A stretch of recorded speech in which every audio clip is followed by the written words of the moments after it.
Ito, base to talaga sa experience ko.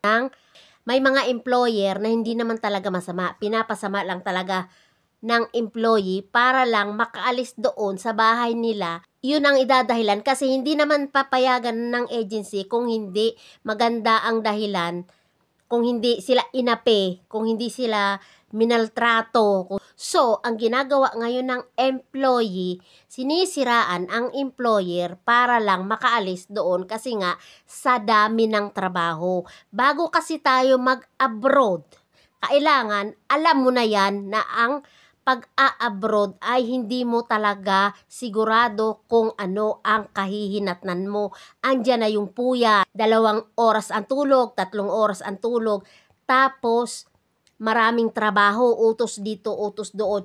Kung ayaw mo ng ganong sitwasyon, huwag kang mag-abroad. Hindi ko sinasabi lahat, pero karamihan, experience ko pati, siniraan yung amo ko kasi nainggit siya doon sa mga kasamahan niya.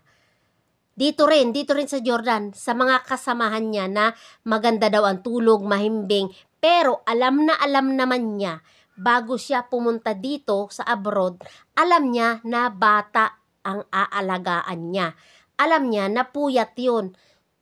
Nandito na siya, nakailang buwan siya dito. Kasama ko dito dati, nagre-reklamo siya dahil naiinggit siya sa mga kasamahan niya. Konti lang ang tulog, pero nakakatulog siya ng tanghali. Pag tulog ang lalo na pag andito siya sa nanay ng amo ko.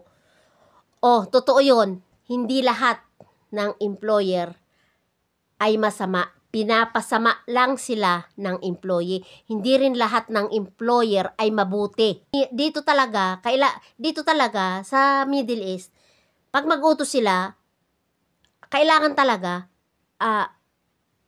yung mapipick up mo kagad. Kasi, yun ang nila nakasanayan nila na hindi kayong aanga-anga. Na ayaw nila ng 2 beses sabihin, 3 beses. Hindi lahat ng amo ganun, pero karamihan sa mga amo ganun na gusto agad yung isang sabi lang ay mapipick up mo na, maiintindihan mo na agad, ganun. Kaya wag kayong mag-a-abroad kung hindi kayo handa sa mga ganung bagay. Gagastos pa kayo. Mangungutang kayo sa Pinas, mangungutang kayo para pang abroad. Tapos pag nandito na kayo, hindi nyo kaya, aalis kayo. Tapos pag hindi kayo makakalis, tawag kayo sa Pinas. Sa tawag kayo sa kesyo minaltrato kayo, kesyo pinakain kayo ng hindi maganda. O ano ngayon ang sasabihin doon sa mga tao sa Pinas? Siyempre, iisipin nun, kawawa yung anak ko, minaltrato dito sa ibang bansa. Maniwala ka, experience ko yan.